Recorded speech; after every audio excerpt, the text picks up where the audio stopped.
What's going on, guys? So we're going to find out whether or not Kariya and Teemu Selanne, a couple Mighty Ducks legends who are also like a dynamic duo together, can save today's Anaheim Ducks. Anaheim Ducks are one of the worst teams in the NHL this season. They're fighting it out with Chicago and Columbus to get, the best odds of winning Connor Bedard. They're currently up 2 points, but they have played an extra game. They've got the worst plus-minus in the NHL by far, minus 126 there. Absolutely terrible. You guys can see in their last 10 games, they're 0-8-2. So they've not been a good team at all this season. Luckily for them, we're adding, like I said, two legends in Kariya and Selanne. Now, it's going to be Kariya and Selanne in their prime. I'm basing it off of the 98-99 season. You can see here, Kariya had 101 points. Teemu Selanne there had 107. So they both popped off that year. They made the playoffs. But they actually got swept in the first round by my Detroit Red Wings. So unfortunately for the Mighty Ducks, they ran into a juggernaut. Now, what's pretty funny about this season, I'll show you guys right now.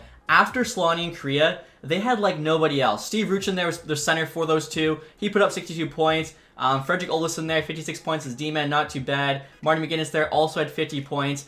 After those five players, you had nobody over 30 points. Tons of guys didn't even get double-digit points after playing like the entire season. Goaltending-wise, they got like okay goaltending. So more or less, this Mighty Ducks team would have been like the Ducks team today, but they had Kariya and Selanne. So we're gonna see if they can drag today's Ducks into a playoff spot, just like they did 24 years ago. And if they're successful, hopefully they don't get swept in the first round. So in game here, guys, you can see Teemu Selanne is gonna be 20 years old once we put him into franchise. 93 overall there. You can see his stats, his X factors, obviously. An all-time great for the Ducks. And then behind him, you got Kariya there, 92 overall. He's actually going to be 24 once the season starts, as again, that's the age he would have been in that 98-99 season. Selanne, of course, would have been 28. So you can see here, Kariya, one of the best skaters, I think, to ever play the game. Great shot, great hands. So adding both Selanne and Kariya to this Ducks team with Troy Terry, Zegras, Gibson, and net. They got Fowler, some other guys on D.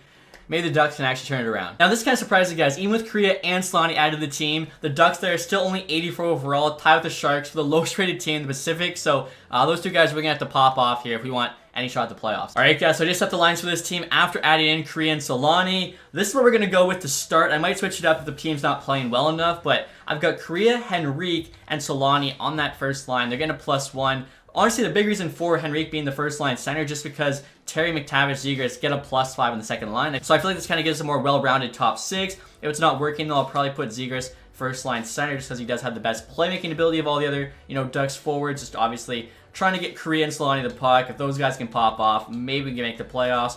Third line, Comtois, Strome. Vetrano's not terrible. Silverberg, Lundstrom, Jones also is pretty solid. I'm wondering actually Comtois. Yeah, we get a -1 if we do that. So I'll leave it as is. Defensively here, this is where the Ducks are the weakest. Fowler Shattenkirk isn't a terrible top pair. You got Drysdale, who's definitely going to grow throughout the season. Starts at 79, but mediumly potential. Then you got Delzato, White, and Schuster. Like, that is just not a great D. Goaltending-wise, you got Gibson, who's an 85. Stolar's 80 backing him up. Like, the goaltending is decent enough. Power play 1 there, you can see, absolutely stacked. Should be able to, put the puck in the net a good amount. Power play 2 even, isn't the worst. Now, in terms of the PK, definitely not quite as good because obviously it relies more on defense. So the first one, you got Fowler, Shattenkirk, Henrique, Kariya, it's not too bad. But after that, it definitely, starts to get a little bit worse. And I think every single 3-man has negative chemistry, which obviously isn't what you want to see. But like I said, we'll see how we do here in the regular season. Also, too, I should point out, guys, captaincy-wise, I'm putting the C back on Kariya. Selanne, of course, has to wear one of the A's, and I gave the other A there to Henrique because he's already wearing one this season. And as you can see here, we're currently 3-3 in the preseason. Selanne there's got 5 points in 6 games, which isn't too bad.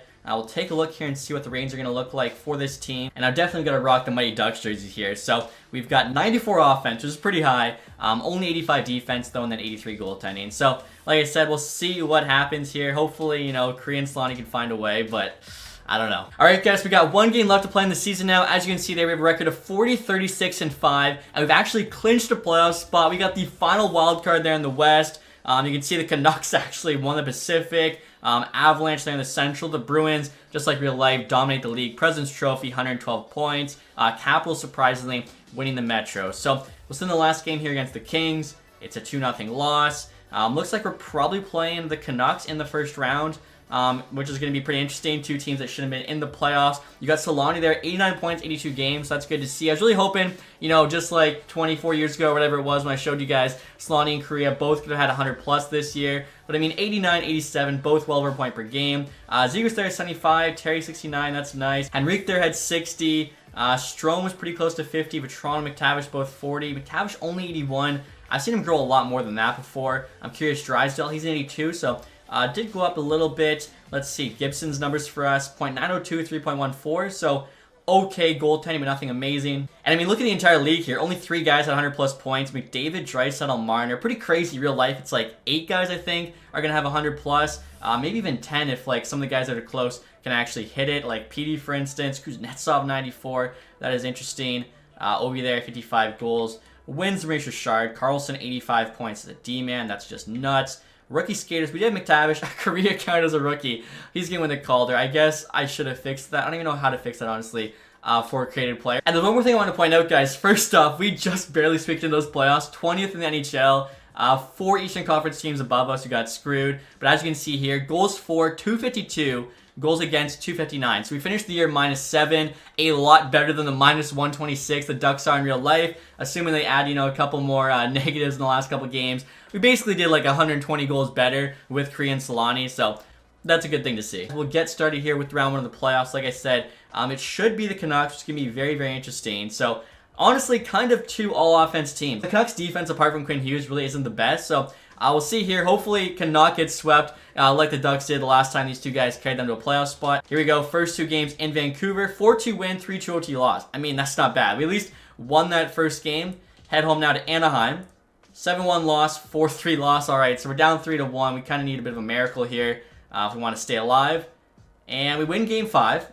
Can we force Game 7? We do not. Okay, so yeah, history essentially repeats itself. We're out in the first round there. 6 games with the Canucks, which, I mean, still, the fact that this team even made the playoffs kind of just shows you how good Kariya and Selanne really were in their prime. And so I just skipped into the playoffs, guys. Nashville Predators there actually winning Connor Bedard, which is pretty crazy, jumping from 3-1. Real life, I think they're too good to win them, so not going to happen. The Maple Leafs win the Stanley Cup. Might happen, might not happen. I know a lot of different opinions there on the Leafs. Like I was saying, just want to take a quick look here at the awards. Boston Bruins, their President's Trophy. The Leafs actually beat the Canucks Stanley Cup final. I don't know how the Canucks sim so well for the AI. Like, did not happen for me when I had them in our franchise. McDavid there, 3rd straight Art Ross. He also gets the Hart. John Carlson, James Norris, Mitch Marner, Lady Bing. Kariya got the Calder, which, like I said, he shouldn't have happened, but still pretty cool, I guess. Tavares, Conn Smythe, Shesterkin, Vezina, Allmark, William Jennings, Labushkin, Bill Masterton, LA coach Jack Adams. How do we not win the Jack Adams? We had an 84 overall team, tied with the Sharks for lowest in the division, way lower than the Kings. We get into the playoffs. We got, I think, robbed there. Couturier, Selke, McDavid, Ted Lindsay, and then Ovi there, Maurice Richard. So, I mean, it does show you, like I said before, Kariya and Selanne can get this Ducks team into a playoffs, but once you're in the playoffs, the better teams over 7 games are still, gonna beat you just like they did in real life. Still, thought that was a fun sim. Hopefully you guys enjoyed this one. If you did, leave that thumbs up. If you haven't subscribed yet, hit the sub button down below. And as always, guys, thank you so much for watching. Have a nice day. Goodbye.